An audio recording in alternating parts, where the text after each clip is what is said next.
The lobby of Whitmore Plaza on a Thursday night in December smelled of heated marble and the faint chemical sweetness of a Christmas tree no one had watered in days. The tree stood in the corner near the revolving doors, its lower branches still dusted with the artificial snow that the decorating crew had sprayed on 2 weeks ago. It had not been touched since. Daniel Reeves noticed things like that. Neglected things. The unwatered tree. The crack in the grout line beneath the third elevator. The way the motion sensor above the east stairwell door flickered 3 times before it caught. He noticed them not because he was paid to notice them, though technically he was, but because noticing them was the only way he knew how to move through a world that had, at some point, stopped making sense in any larger way. He was mopping near the base of the second pillar when he heard her footsteps. He knew her footsteps by now. Most of the people who worked in this building wore shoes that clicked or thudded or squeaked. Claire Whitmore's heels made a sound that was clean and deliberate, like a period being placed at the end of a sentence. He did not look up immediately. He finished the stroke of the mop, reversed direction, set the handle against the pillar, and then looked. She was standing about 8 feet away, wearing the dark gray coat she always wore on late evenings, the one with the oversized collar that she sometimes turned up when she crossed the lobby fast. Tonight she was not crossing fast. Tonight she was standing still, which was unusual enough that it registered as something close to an alarm. "Mr. Reeves," she said. "Miss Whitmore." They had been doing this for 4 months. First names belonged to a different version of things, one that neither of them had agreed to. She looked down at her hands briefly, then back at him. "My father wants to meet you." He did not respond immediately. The building groaned faintly overhead, the expansion and contraction of steel in the cold, something that happened every winter evening around this hour when the temperature dropped fast. He had been listening to that sound for 2 years, and he had learned it meant nothing. But the sound felt appropriate. "He's been asking about you," she continued. "Since the Meridian report. He said he was impressed by the structural notes." Daniel looked at her for a moment that went a beat too long. "I've met your father," he said. "He said it the way you state a fact, that has no special emotional charge on the surface, and an enormous one underneath. He said it the way you say I've been here before when standing at the edge of something that once hurt you." Claire's expression did not change immediately. A flicker, then stillness. What? I've met Edward Whitmore." He pulled the mop handle away from the pillar, slowly. It was about 10 years ago. Different context. She was watching him now in a way she hadn't before. Not CEO watching employee. Something more careful than that. "He took everything from me," Daniel said, quietly, without theater. "Everything I had at the time. Which wasn't much. But it was mine." He picked up the mop bucket by its handle and moved toward the service corridor. He did not slam any door. He did not look back. He walked with the same measured steadiness he walked with every night across this lobby, because steadiness was the only thing he had cultivated since the world burned down, and he had to figure out how to stand in the ash. Claire Whitmore stood alone in the lobby of her father's building. The Christmas tree dripped a small shower of artificial snow onto the floor. Somewhere far above, the building groaned again in the cold. She did not move for a long time. The alarm went off at 5:15. Daniel silenced it before the second pulse. He had been mostly awake since 4:40 anyway, lying in the dark and listening to Lily breathe through the wall. The apartment was on the 4th floor of a building in Dorchester, a neighborhood that had been slowly pricing itself upward for a decade, and had not yet priced Daniel out, though it was a matter of time. The apartment was not large. The living room and kitchen shared a wall that was also a counter. There were 2 bedrooms and 1 bathroom. The radiator in the hallway ticked all night in winter. A sound Daniel had initially found maddening, and now could not sleep without. He made coffee in the dark. He made it strong, because the shift started at 7, and the building's boilers required attention before most of the staff arrived. While the coffee brewed, he packed Lily's lunch, a sandwich on whole wheat, because that was the bread she would eat. An orange, because she liked to peel it herself. A small bag of crackers. A note. He always left a note, folded into a small square, tucked beside the crackers. Nothing elaborate. "Good morning. Have a good day. I love you, Dad." He had been putting notes in her lunch since she was 4. when she couldn't read them yet, because someone had told him it was a good thing to do and he hadn't found a reason to stop. He stood at the kitchen counter while the coffee finished and looked at the window. The glass was dark. A thin skin of condensation had formed at the corners. In summer, the window looked out onto the alley between their building and the next one, where the neighbor on the third floor kept an herb garden in repurposed coffee cans. In winter, there was nothing to see but the brick wall and the darkness and the pale rectangle of someone else's lit window across the gap. He looked at it for about 30 seconds the way he looked at it every morning. Then he poured the coffee and moved on. The notes had started because a colleague, a woman he'd worked with at his second job after the termination, a school counselor named Patricia, who had a child around Lily's age, had told him that children internalize more than they say, and that the gestures that feel redundant to a parent are often the ones that land. So, he had started the notes. Good morning. Have a good day. I love you. Dad. The same every time, except sometimes he added a fact, something from whatever Lily was reading. Did you know that octopuses have 3 hearts? Or, did you know that snow isn't actually white? It's translucent. He had started adding the facts when she was 5 and had started reading everything she could find. And he had kept doing it because it seemed to him like a form of conversation, a way of saying, even when he wasn't there, I'm paying attention to the things you pay attention to. At 5:40 he woke her. She came out of sleep, the way she always did, not gradually, but in one clean motion, as if she'd been waiting just below the surface. She sat up, looked at him with her mother's eyes and said, Is it snowing? Not yet, he said, but by afternoon. Can we get hot chocolate on the way? If we leave on time. She was dressed in 8 minutes. He had timed it across many mornings, and she averaged 8. On mornings when she was unhappy about something, it crept to 12. Today was 8. They walked to the bus stop in the dark, Lily's gloved hand in his. The sidewalks were salted, but still had a thin glaze of ice from overnight. He walked slightly behind her and slightly to her left, angled so that if she slipped, his arm would be there. She didn't slip. She never slipped. She was more sure-footed than he was.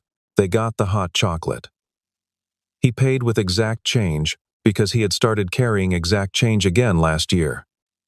A small discipline that cost him nothing and gave him the feeling, the small, necessary feeling that he had something under control. He dropped her at school at 7:05. She waved at him from the door without turning around. That was their goodbye. It had always been that. He watched the door close, then walked back to the bus stop, and began the 40-minute commute to Whitmore Plaza. He did not think about last night's conversation on the bus. He thought about the south elevator's cable tension, which had felt slightly off during his last inspection. He thought about whether the salt treatment on the exterior steps had been applied evenly.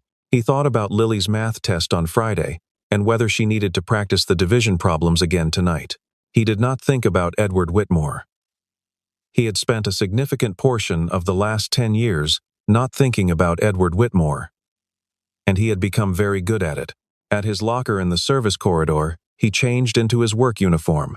He kept it pressed. He'd been told once by a supervisor at another job, a different life, a different city, that a man who kept his work uniform pressed either had too much time or too much pride. Daniel had neither. He kept it pressed because Lily sometimes met him at the end of his shift, and he didn't want her to see him looking like the job had defeated him. He took the south elevator to check the cable tension. It was fine. He had been wrong about it. He wrote checked, no issue in his notebook anyway, because the record was the record. Claire Whitmore had been running the company's real estate division for 3 years, and she had learned early that the most dangerous thing about her position was the assumption that she had earned it. She had, in fact, earned it. This was something she knew quietly and defended loudly. In the way that women in certain rooms often have to defend things that men in the same rooms are simply assumed to possess, she had an MBA from Wharton. She had led the restructuring of the company's mid-market portfolio after the downtown shift. She had identified 3 acquisition targets that her father's board had called overpriced and which had, in sequence, returned almost 40%. None of that stopped the whispers. Edward's daughter. As if the 2 words together were a diagnosis. She had been engaged once, briefly, to a man named Harrison, who had the right family and the right jaw, and the consistent habit of looking slightly over her shoulder when she spoke, toward whatever more important person might be entering the room. She had ended it on a Tuesday morning over coffee, with no particular drama, and had felt mainly relief. She did not think of herself as closed. She thought of herself as measured. There was a difference. She had first noticed Daniel Reeves in September, when the Meridian projector renovation of the building's 4th and 5th floors had run into a load-bearing issue that her structural contractor had dismissed as cosmetic. The project manager had sent a general inquiry. The response that came back from maintenance, of all places, was 3 paragraphs of technical language that was correct in every detail, referenced the relevant code section, and quietly identified the contractor's assumption as wrong. She had asked who wrote it. The project manager had looked slightly embarrassed and said the name. She had pulled his personnel file. Before Whitmore Plaza, he had been a structural engineer at 2 firms, then a gap of several years, then back into the workforce through a different door. The file did not explain the gap. Personnel files rarely explained the interesting things. She had watched him after that, not overtly, but she had the floor plan of the building in her head and she moved through it every day, and she noticed, over time, that Daniel Reeves moved through it differently than anyone else who worked there. He moved through it like someone who understood it, like someone who had thought about it. He never volunteered information. He never positioned himself. When she had sent a follow-up message through the building management system, thanking him for the Meridian note, he had replied, "You're welcome. The issue is resolved." 5 words. No leverage attempted, no opening left. She had not known what to do with that. She had not known what to do with him, which was an unfamiliar feeling for a woman who had spent her professional life developing instruments for exactly this kind of assessment. When she told her father about the maintenance worker who had saved the Meridian timeline, Edward had been interested in a way she recognized the flat, appraising interest of a man who collected useful things. He had asked her to arrange an introduction. She had put it off twice. On the 3rd request, she had gone downstairs, and now she was standing in her office on the 14th floor, at 11:15 at night, looking at the snow that had begun to fall outside, and thinking about 5 words she had not expected. "I've met your father, and 4 more. He took everything from me." She sat down at her desk. She did not open her laptop. She sat in the dark and watched the snow. 10 years ago, Daniel Reeves had been 28 years old and had believed, with the kind of uncomplicated certainty that only works before the world disproves it, that good work was rewarded.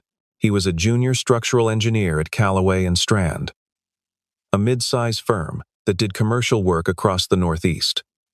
He was, by every available measure, good at his job. His supervisor said so. His peer reviews said so. His calculations were clean and his reports were on time, and he was the kind of person who double-checked, not because he was anxious but because he found the checking satisfying. His wife, Meredith, was a teacher. She taught 5th grade and came home with construction paper on her sleeves and an energy that he never understood the source of, given that she was also raising a daughter, managing a household, and dealing with a health condition that required monthly medication that their insurance covered just well enough to make it feel manageable. They were not wealthy. They were not anxious. They were in the middle part of life, where things were hard and fine simultaneously, which is its own specific kind of contentment. In October of that year, Daniel was assigned to the audit review of a commercial tower being developed by Whitmore Group. The assignment was routine. His job was to verify that the structural calculations submitted by the developer's engineering team matched the approved plans. He spent 4 days going through the documents. On the 4th day, he found something. It was a discrepancy in the foundation load calculations for the east wing. Not dramatic, not visible to anyone who wasn't looking specifically for it, but there, unmistakably, the actual load-bearing capacity of the foundation had been underestimated in the final submitted documents, which meant the approved construction exceeded safe parameters by a margin that was small in good conditions and dangerous in bad ones. He wrote it up. He submitted it through the appropriate channels. He was called into a meeting the following week. The meeting was in a conference room he had never been in before, on a floor he had not previously visited. There were 4 men in the room, none of whom were his supervisor. One of them was Edward Whitmore. He understood the situation before anyone spoke. He understood it the way you understand something, when everyone in the room is already certain of the outcome, and you are the only one who doesn't yet know it. They asked him to revise his report, to characterize the discrepancy as within acceptable variance, to sign a document confirming that the foundation met specifications. He asked what would happen if the building were stressed by an unusual weather event. No one answered that question. He said he needed time to think. They gave him until end of day. At 11:15 that morning, his phone rang. It was Meredith. She was at the hospital. Her condition, the manageable one, the one the insurance covered, had shifted into something acute. She needed him. He left the meeting. He drove to the hospital. He sat in a waiting room chair for 4 hours while the condition that had been manageable became something else. Something the doctors were managing with careful language that Daniel translated in his head into simpler terms. He never signed the document. He was terminated the following Monday. The termination cited performance issues. He did not contest it, because contesting it would have taken time and money he did not have, and Meredith's new treatment plan was requiring all of his attention to the question of insurance, which he no longer had. What followed was not a single catastrophe. It was a series of smaller ones, each one closing a door. The COBRA payments were more than they had expected. The savings ran down faster than he had calculated. The new job he found paid less and had worse benefits. Meredith's treatment was delayed once, then adjusted, then over a period of 18 months, during which Daniel worked 2 jobs and Lily learned to put herself to bed, became insufficient. Meredith died in March, 3 years after the meeting in the conference room. She was 31. The cause of death was the condition that had been manageable until it wasn't. Daniel did not believe the insurance gap had caused her death.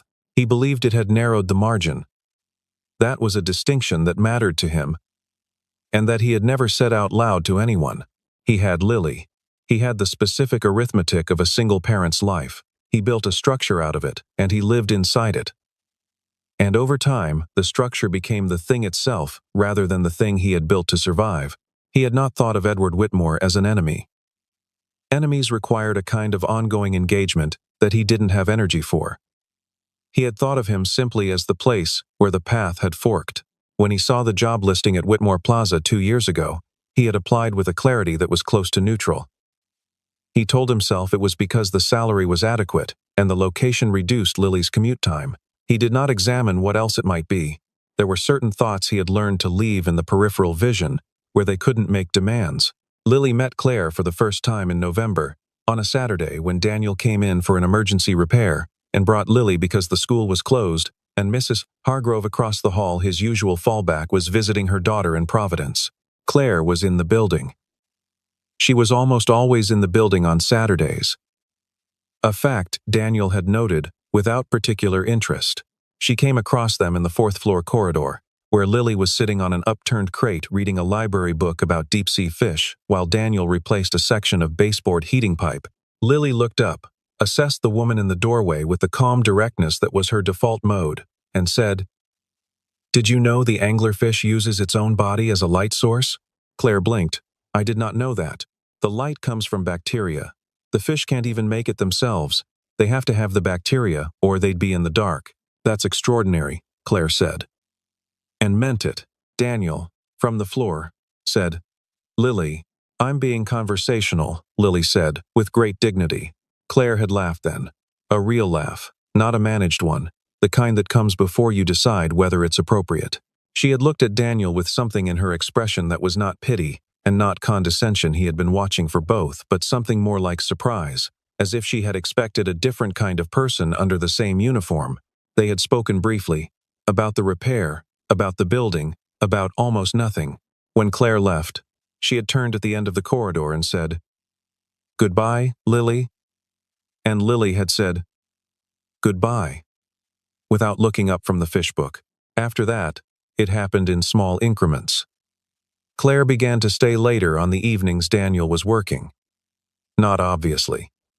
Not in a way that would have been remarkable to anyone who was not paying close attention. But she began to appear in the lobby around the hour his shift ended, with a coffee cup or a folder or some pretext that neither of them acknowledged as a pretext. Then Lily's school had a late pickup on a Thursday, a science presentation she had insisted Daniel attend, and the shift couldn't be covered, so Daniel brought her in again. This time, Claire was in her office when the building's Wi-Fi went down for 2 hours, which meant Lily, who had brought homework, was sitting in the lobby without the ability to access the research she needed, and Claire appeared with a portable hotspot and the specific, capable energy of someone solving a problem because it was solvable. They had done the homework together, the three of them, at the lobby's corner table. Daniel working through the building's maintenance log. Lily doing her research report on weather patterns. Claire answering emails, but also, over the course of 2 hours, becoming the person Lily told about the anglerfish paper she was writing, and the fact that her best friend at school had gotten a dog, and the specific qualities she would want in a dog if she were allowed to have one.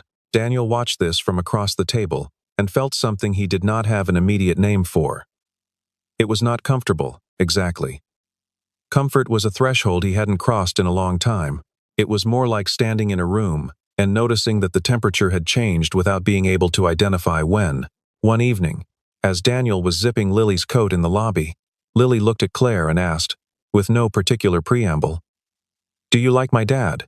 "Lily," Daniel said. "I'm asking directly," Lily said. "You said that's the polite thing to do." Claire crouched to Lily's level.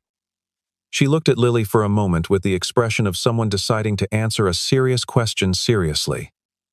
"I think your dad is very interesting," she said. "And I think he works very hard. And I think those are the two most important things about a person."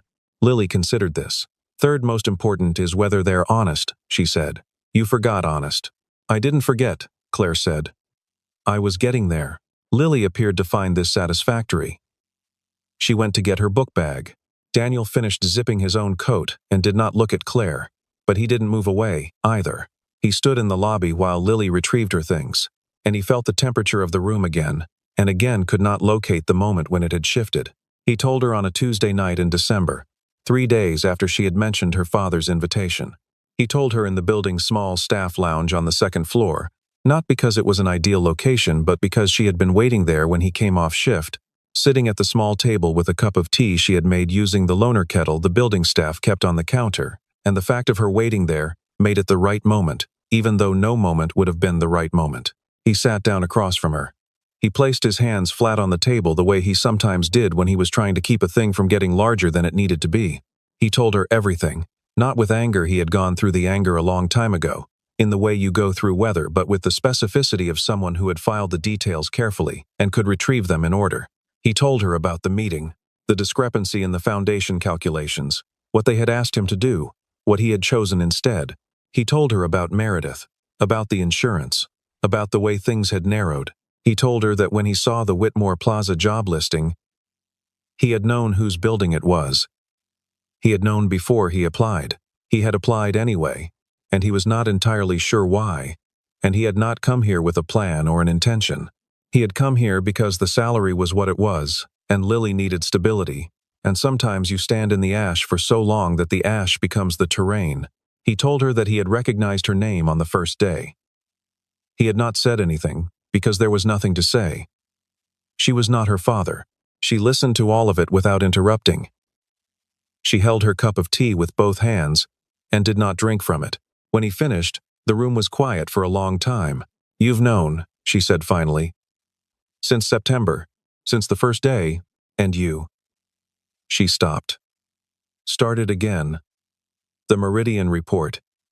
"You sent that because you saw a problem. Not because of any of this. The problem was there," he said. "The problem needed to be said." She looked at him. "That's exactly what you did 10 years ago." He didn't answer that. There was nothing to add to it. "Why didn't you leave?" she asked. "When you saw my name, why didn't you just find another job?" He was quiet for a moment. "I thought about it," he said. "The first week." But Lily had just started at her school. She'd had 2 school changes in 4 years. "I didn't want to give her another one." "That's the reason?" "That's the main reason," he said. And then, with the precision he applied to everything. "Also, I thought, whatever happened here, I hadn't done anything wrong. I wasn't going to act like I had." She set down her tea. She looked at the table. When she looked up, her expression was the expression of someone who has had a structure they lived inside shifted slightly on its foundation. not collapsed, but moved, so that the walls are in different places than expected. "I'm not leaving," she said. "I want to be clear about that." He looked at her. "I don't know what to do with any of this," she said. "But I'm not leaving." Edward Whitmore's private office on the 15th floor was warm, the way powerful rooms are often warm a degree or two above comfortable, as if the temperature itself was an expression of control. There were photographs on the walls, framed and deliberate. There was a desk that cost more than Daniel's car. There were windows looking north over the city, where the snow was coming down hard now. The kind of sustained December snowfall that quieted everything. Claire laid the folder on the desk. She did not sit down. "His name is Daniel Reeves," she said. "He worked at Callaway and Strand in 2014. He was auditing the East Point development. He found a load-bearing discrepancy. You were in the room when they asked him to falsify the report." Edward looked at the folder. He did not open it immediately. "He left the meeting to go to the hospital," she continued. "His wife. He was terminated the following Monday. His insurance lapsed. His wife's treatment was impacted. She died 3 years later." Silence. The building's ventilation system moved air through the room with a sound like breathing. "He's been working in your building for 2 years," she said. "In maintenance. He has a 7-year-old daughter. He sends her to school every morning, with a packed lunch and a handwritten note." Edward Whitmore was 64 years old, and he had been in rooms where difficult things were said for the entirety of his professional life. He had developed, over decades, a specific kind of stillness that he deployed in those rooms, not defensiveness, not aggression, but a composed neutrality that bought him time and revealed nothing. He sat in that stillness now, but it looked different to Claire than it had ever looked before, because she was watching for something specific. And what she saw was that the stillness, this time, had a quality of weight to it. "These decisions," he began, "in a project of that scale, don't," she said. It came out flat and certain, not loud. He stopped. "Don't give me the language about scale and process and acceptable variance," she said. "I've written that language myself. I know exactly what it covers and what it costs. Tell me what you thought when you were in that room." A long pause. "I thought," Edward said slowly, "that the project had to proceed." He stopped, looked at his hands on the desk. "I thought the numbers were within a range that could be managed." "The numbers were in a range that could be managed," she repeated. "And the man who said they couldn't be was in your way. It wasn't personal." "No," she said. "That's almost worse." She picked up the folder. She did not do it dramatically. She just picked it up. "I'm establishing a review process," she said, "for all projects in the past 15 years, where the audit record shows a revision between the initial submission and the approved final. I don't know yet what I'll find, but I'm going to find it. The board is going to hear my recommendation at next month's meeting." She moved toward the door. "And I'm going to ask them to approve a policy requiring independent external review on all structural audits going forward. That policy is going to have Daniel Reeves's name on it if I have anything to say about it." She stopped with her hand on the doorframe and turned back. "He's not angry at you," she said. "In case you want to know, he's not planning anything. He's just living his life, making his daughter lunch, doing his job." She looked at her father for a long moment. "That's not easier to hear," she said. "Is it?" She left. Edward Whitmore sat alone in his warm office for a long time after that. The snow came down outside his north-facing windows. After a while, he opened the folder. The board meeting was the second Thursday of January. Claire had prepared for it the way she prepared for everything thoroughly, without visible anxiety, and with a margin of reserve she hadn't told anyone about. She presented the policy recommendation first, before the quarterly numbers, which was unusual, and which she could see made 3 of the 7 board members uncomfortable. She laid out the review process. She explained what it would cost. She explained what it would prevent. The pushback was predictable and well organized. The legal exposure of reviewing historical projects. The cost of the independent review requirement. The implication that past practices had been inadequate. She let them make their arguments. She had answers for all of them, but she let them finish first, because the appearance of having listened was sometimes the difference between a vote that went 6-1 and a vote that went 4-3. It went 4-3. She stayed at the building until 9 that night, in the quiet of the 14th floor, going through the first wave of historical audits. She found 3 other cases in the first 18 files, not the same as Daniel's, different in their specifics, similar in their shape. A discrepancy characterized as resolved. A revision made between submission and approval. An engineer who had left the firm shortly after. She documented them carefully and sent the documentation to the firm's outside counsel with a note that said simply, "Please advise on remediation options." 2 weeks after the board meeting, Edward Whitmore called her on a Sunday morning. He asked if she was available to meet that afternoon. She went. He handed her a document when she sat down. It was the founding charter for something called the Meredith Reeves Medical Access Fund. The initial capitalization was significant. The structure designated it as a permanent endowment, supporting medical continuity grants for families who lost employer-sponsored health coverage due to job loss. She read it twice. "I'm not asking for anything," he said. "I want to be clear about that. I'm not asking you to tell him, or to arrange anything. I don't expect this to," he stopped. "You don't expect it to fix it," she said. "No. Does he know?" "Not yet." He paused. "I thought about writing to him. I've written 3 drafts. I don't think a letter covers it." She looked at the founding charter again. The name, the Meredith Reeves Medical Access Fund. It was specific in a way that general philanthropy never was. It was the name of a particular person who had lived a particular life, and whose name Edward Whitmore had clearly looked up, had learned to pronounce in his mind, had put at the top of a document. "I'll tell him about it," she said. "I won't ask anything of him. Thank you," he said, quietly. Without the executive register. Just 2 words in the voice of a man who was older than he had been a month ago. She left his office and stood in the elevator for 4 floors, looking at her reflection in the polished door, and thought about the distance between action and absolution, and whether those 2 things could ever, in good conscience, be treated as the same. They couldn't. She knew that, but action was something. Action was the only direction available from where they all stood. Edward Whitmore came to the building on a Wednesday in February. Without calling ahead, he came at 8 in the morning, before the executive floors were populated, before the lobby filled with the commuting hours' particular traffic. He came in through the side entrance, which he had not used in years, and he went to the service level. He found Daniel Reeves in the boiler room, running a calibration check on the secondary heating unit. The room was loud and warm, and smelled of metal and combustion. It was, in every way, the opposite of the office on the 15th floor. Daniel saw him. He did not express surprise. He finished what he was writing in the log, set the pen down, and straightened up. Edward looked older in this room than he did in photographs. He was wearing a regular coat, not his usual one. He had no assistant with him. No phone in hand. He looked like a man who had come somewhere and was not certain what to do now that he had arrived. "Mr. Reeves," he said. "Mr. Whitmore," Daniel said. The boiler made a sound between them. I came to Edward stopped. He had clearly had a version of this prepared, and the version was not cooperating. "I know what I took from you," he said finally. "I understand that now in a way I didn't then. And I know that saying that doesn't return it." Daniel looked at him.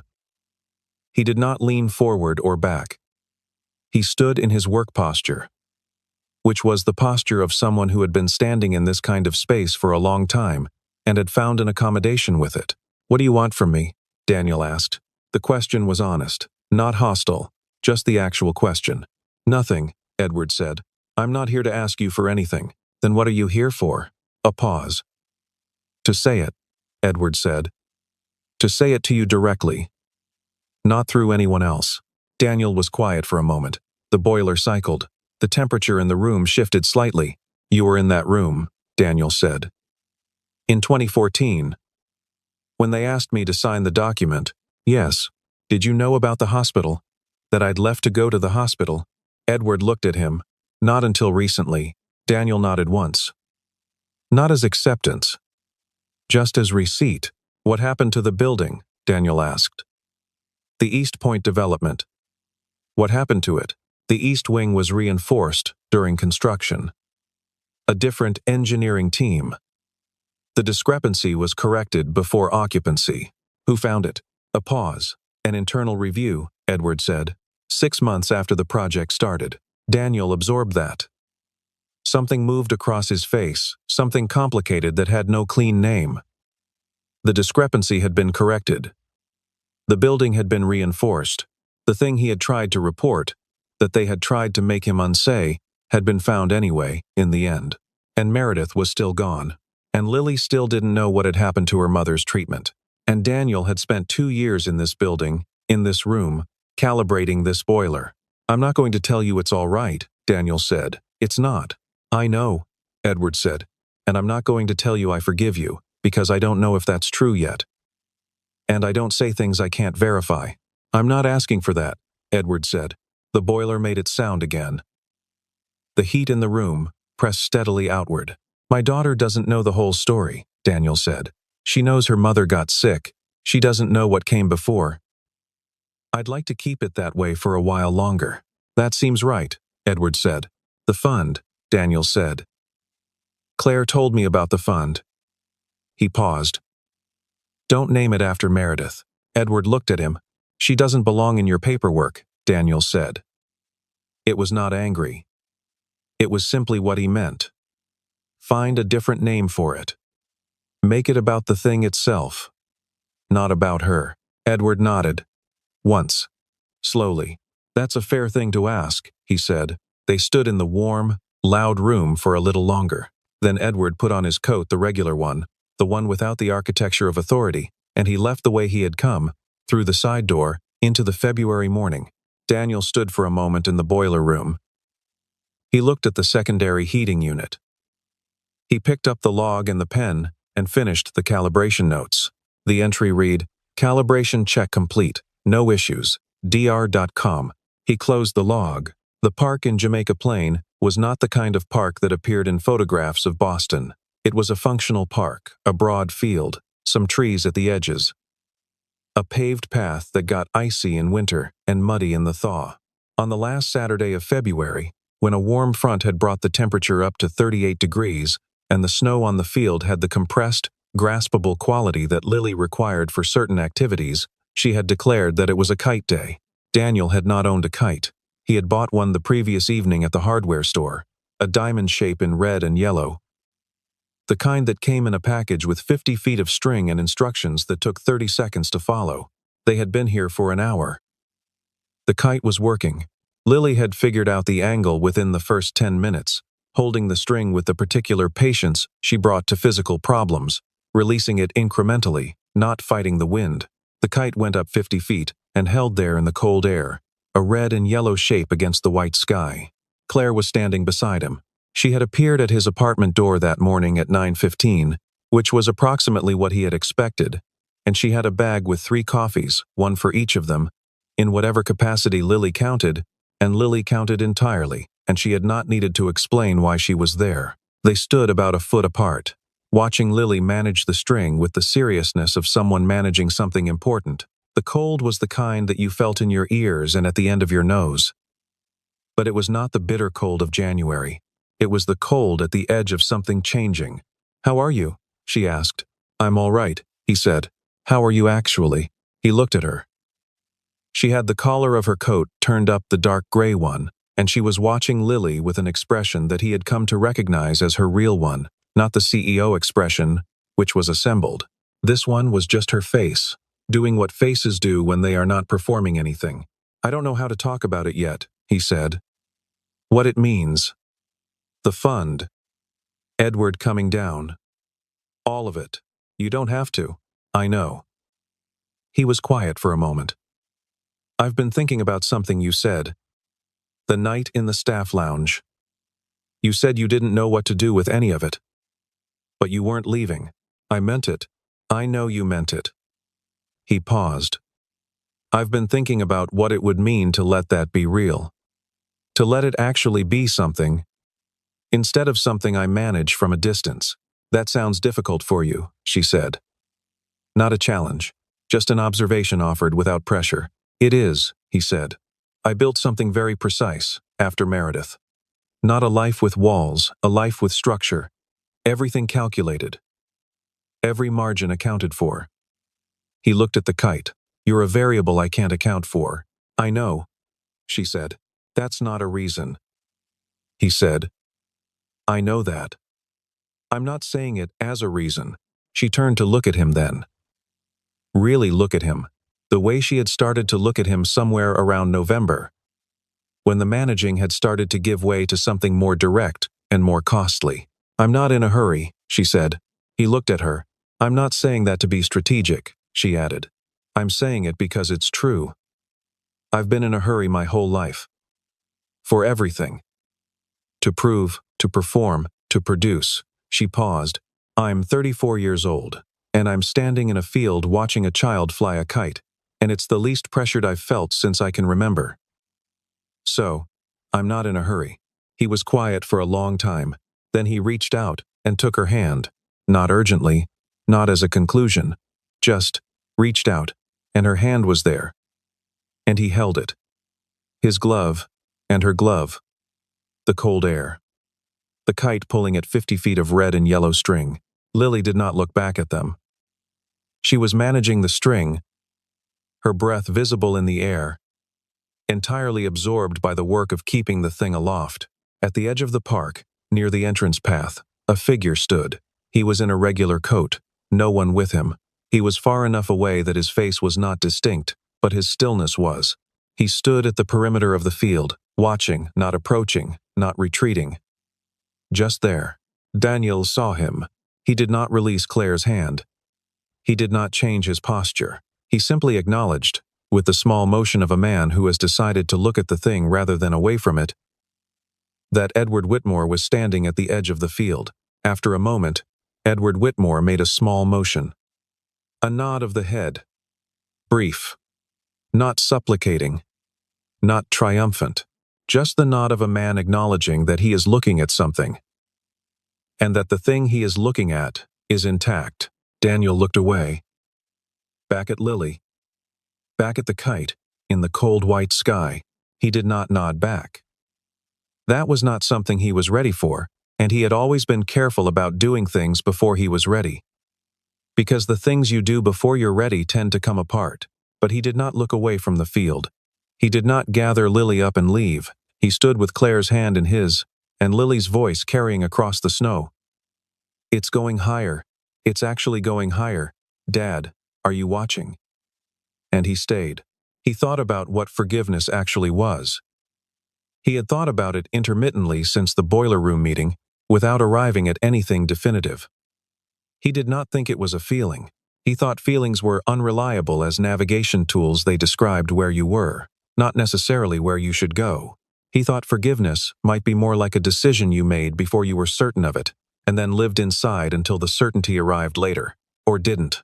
He thought it might be something you did not do for the other person at all, that the other person was incidental to it, but for the specific shape of the life you wanted to continue building. He did not know yet. He knew that Lily was 7 years old and had never had a Saturday that looked like this: a kite, a cold field, 2 adults standing behind her in an uncomplicated way, and that he wanted more Saturdays that looked like this. He knew that Claire had made a choice, not a gesture. There was a difference, and he understood it. The way he understood the difference between a structural calculation that held under stress and one that only held in favorable conditions. He knew he was still standing in the field. That felt, for now, like enough. Lily's string tugged hard in a gust. She braced her feet, compensated, let out a little more line. The kite climbed another 10 feet, then stabilized.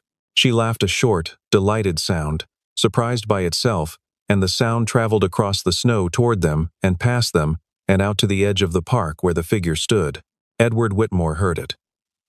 He was too far away to see much, but he heard it clearly. He stood there for another minute. Then he put his hands in his pockets, turned, and walked back toward the path that led to the street. He did not look back. He walked at a measured pace, the way a man walks when he has understood something but is not sure yet what to do with the understanding. 1 foot, then the other, into the February cold, into the city that kept moving around all of them regardless of what they had each done or left undone. The kite pulled at its string.